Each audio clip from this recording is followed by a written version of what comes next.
ليس من يقطع طرقا بطلا إنما من يتقي الله. بسم الله الحمد لله والصلاة والسلام على رسول الله وعلى آله وأصحابه ومن والاه أما بعد السلام عليكم ورحمة الله وبركاته. የመጀመሪያው የጽናት እንቅፋት ዱንያ ናት። ምክንያቱም ጽናት የአኼራ ጉዞ ነው። እዚህ ዱንያ ላይ ኸይር ስራ በመስራት ከወንጀል በመራቅ ላይ ከጸናን አኼራችን ይስተካከላል። አኼራ እንዳይስተካከል ባላንጣ እንቅፋት የምትሆነው ደግሞ ዱንያ ናት። ዱንያ እየሄደች ነው፣ አኼራ እየመጣች ነው። የሚጠቅመው ወደኛ የሚመጣ ነው። እኛን ጥሎን የሚሄድ ሊጠቅመን አይችልም። ለዱንያም ልጆች አሏት፣ ለአኼራም ልጆች አሏት። ከአኼራ ልጆች ሁኑ፣ ከአዱንያ ልጆች አትሁኑ ብለዋል አሊ ብን አቢ ጣሊብ ረዲየላሁ ዐንሁ ወአርዳህ።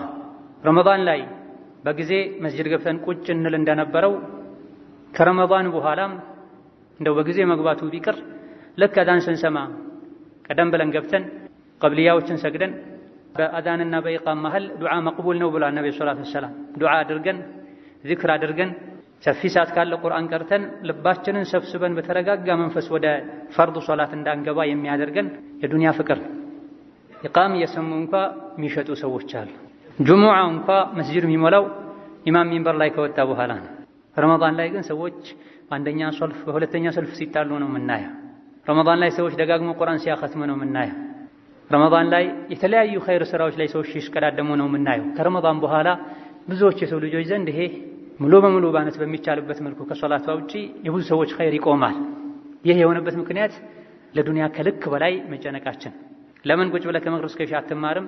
አይመችም እኮ ስራ አለብኝ ነው ሰዎች የሚሉት። ጁሙዓ በጊዜ ለምን አትገባም? ስራ አለብኝ፣ አይመችም። የዱንያን ምንነት ለማወቅ ዱንያን በልክ ለመያዝ ሁለት ሐዲሶችን ብቻ እናስታውስና ይሄን እንቅፋት ለመጠንቀቅ በዱንያ ላለመታለል ልንወስን ይገባል።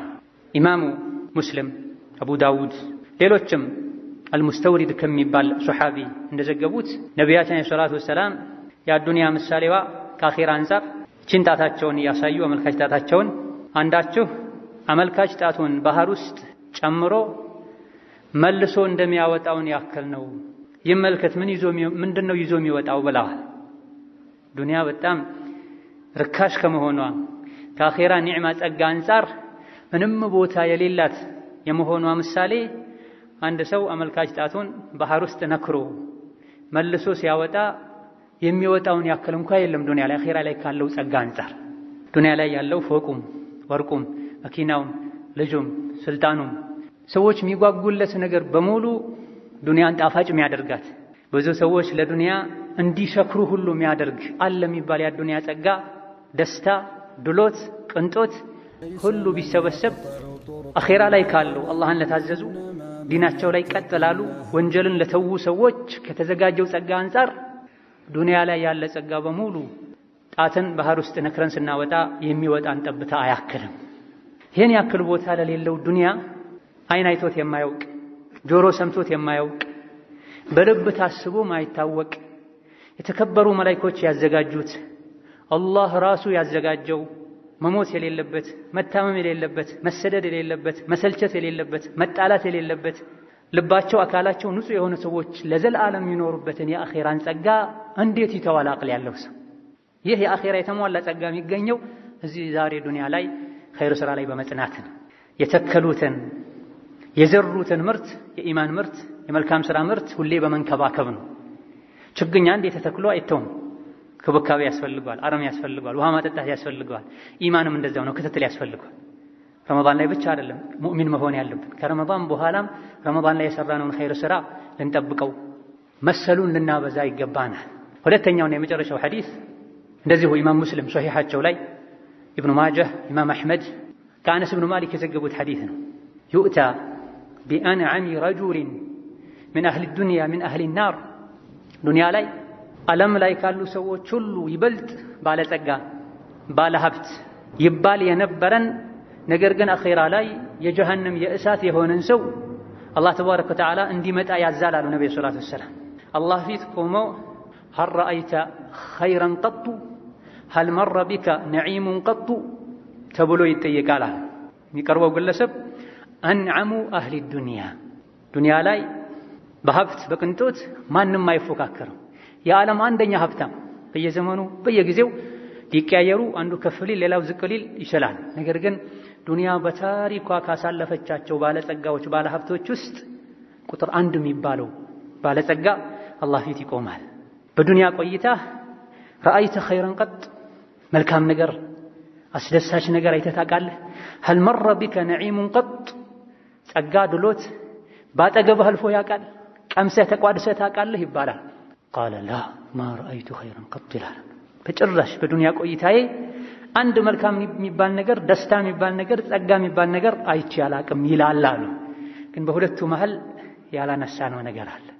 አላህ ፊት ቀርቦ ዩስበጉ ሰብገተን ፊናር፣ አንዴ ብቻ የጀሃነም እሳት ላይ ተነክሮ ይወጣል። አንዴ ብቻ ጀሃነም ላይ ተነክሮ መውጣቱ ዱንያ ላይ የዱንያ ባለጸጋዎች ሁሉ አለቃ መሪ ኖሮ ያሳለፈውን የደስታ ህይወት አንዴ ጀሃነም ላይ መነከሩ ያስረሳዋል። በጭራሽ ዱንያ ላይ ደስታ አይቼ አላቅም ይላል። ስለዚህ ዱንያ ላይ ምንሰማው ምናየው ከዒባዳ ርቀን ከመስጅድ ርቀን ኢማንን ቸላ ብለን ቀብርን ረስተን ዱንያ ላይ የምናገኘው ደስታ በሙሉ ተሰብስቦ ተጠራቅሞ አንዴ ብቻ እሳት ላይ ሲነከሩ ይጠፋል፣ ይተናል፣ ይረሳል። ዱንያ ላይ ደስታ አይቼ አላቅም ያስብላል። ይህች ናት ዱንያ። ዛሬ ብታስደስት ነገ ታስለቅሳለች። ዱንያ ላይ ምንም ሳይጎድልበት ከልጅነቱ እስከ ለተሞቱ ድረስ በጸጋ እንኳ ቢኖር የአኼራ የጀነት ደስታ ካልተከተለው ሙእሚን ካልተኮነ አንድ እሳት ላይ ሲነከሩ ያ ሁሉ ደስታ ይረሳል። ለደስታ ብለው ኸምር የሚጠጡ አሉ፣ አላህ ይጠብቀን። ለደስታ ብለው ዝሙት ላይ የሚወድቁ አሉ። ለደስታ ለብልጽግና ብለው ሐራም የሚያግበሰብሱ ሪባውን፣ ጉቦውን፣ ስርቆቱን የተኛውንም የማይፈሩ አሉ። አላህን ፍራ ተው ሲባሉ ደስታቸው ከብር ጋር የተያዘ ስለሆነ ዱንያ ከቆዳቸው ጋር የተሰፋ ስለሚመስላቸው ያለመተንፈስ መኖር እንደማይቻለው ብር እንደ ትራስ ሳይጠቀሙ በብር ትልልቅ ከሚባሉ ሰዎች ተርታ ሳይሰለፉ ቀልባቸው ረፍትን ደስታን ማያገኝ የሚመስላቸው በሙሉ በሰሩት መጥፎ ስራ ምክንያት ከአላህ በመራቃቸው ምክንያት አንድ እሳት ላይ ሲነከሩ የዱንያን ደስታ በሙሉ ይረሱታል። ማይረሳ ደስታ የዒባዳ ደስታ፣ የኢማን ደስታ፣ ቁርአን የመቅራት የማድመጥ ደስታ፣ መስጂድ ላይ ለረጅም ጊዜ ቁጭ የማለት ደስታ። መስጂድ ላይ ቁጭ ስንል መላኢካ ኢስቲግፋር ያደርግልናል። አላህ ሆይ ማረው፣ አላህ ሆይ ይቅር በለው እያለው መስጂድ ላይ ቁጭ እስካለን ድረስ ሶላት ሰግደንም ይሁን ሶላት እየጠበቀን ሶላት ውስጥ እንዳለን ነው የሚቆጠረው። አንድ ሰዓት ቁጭ ቢል አንድ ሰው አንድ ሰዓት ውስጥ ተሰግዶ የሚገኘውን ያክል አጅር መስጂድ ላይ ቁጭ በማለቱ ብቻ አላህ ይሰጠዋልና ዱንያ አብዝታ ልታታለን ልሸነግለን ከሚገባት ጊዜ ከሚገባት ክብር ከሚገባት ቦታ በላይ ልንሰጣት አይገባም። የማይቀር ነው። አብዝቶ ለዱንያ የተጨነቀ አኼራውን ይጎዳል። አብዝቶ ለአኼራው የተጨነቀ ዱንያውን ይጎዳል። ለሁሉም አላህ የሰጠውን ያክል ቦታ ልንሰጥ ይገባናል። በመጨረሻም ነብዩ ሰለላሁ ዐለይሂ ወሰለም ገበያ ላይ ወይም መንገድ ላይ ከሰሐቦቻቸው ጋር እየሄዱ ሽባ የሆነ የሞተ የበግ ወይም የፍየል ግልገል ባዩ ጊዜ ይሄን በአንድ ብር ማን ይገዛል አሏቸው ለሰሐቦቻቸው። ይሄን ማን ይገዛል ጤነኛው እንኳ ቢሆን ሲሏቸው ዱንያ አላህ ዘንድ ተባረከ ተዓላ ከዚህ የበለጠ ርካሽ ናት ብለዋቸው። በሐላል ከመጣ በሐላል ከወጣ ችግር የለም። ነገር ግን ወይም ሲመጣ ሐራም ካለበት ራሱ ላይ ሊሆን ይችላል፣ ሶላት ተትቶ ተሰብስቦ ሊሆን ይችላል፣ ዘካት ተከልክሎ ተሰብስቦ ሊሆን ይችላል። በትክክል እንኳ ቢመጣ ግዴታ ወጪ ከማድረግ ወደ ኋላ ከተባለበት አላህ ዘንድ ተባረከ ወተዓላ ያስጸጽታል፣ ያስቆጫል እንጂ እሰይ አያስብልም። እሰይ የሚያስብለው ሷሊህ የሆነ አላህን የሚፈራ ሰው ዘንድ ያለ ገንዘብ ብቻና ብቻ ነው። አላህ ተባረከ ወተዓላ ሁሌም እሱን ከሚፈሩ እሱን ከሚያከብሩ ህጉን ከሚከተሉ ባሮቹ ያድርገን። ረመዳን ላይ የሰራነውን ስራ በሙሉ ይቀበለን። ከረመዳን በኋላም ሁኔታችን ከሱ ጋር ያማረ የተስተካከለ ያደርገልን። ኻቲማችን ያሳምረልን። ኢንነሁ ዐላ ኩሊ ሸይኢን ቀዲር ወቢልኢጃበቲ ጀዲር። ወሰላሙ ዐለይኩም ወረሕመቱላሂ ወበረካቱህ።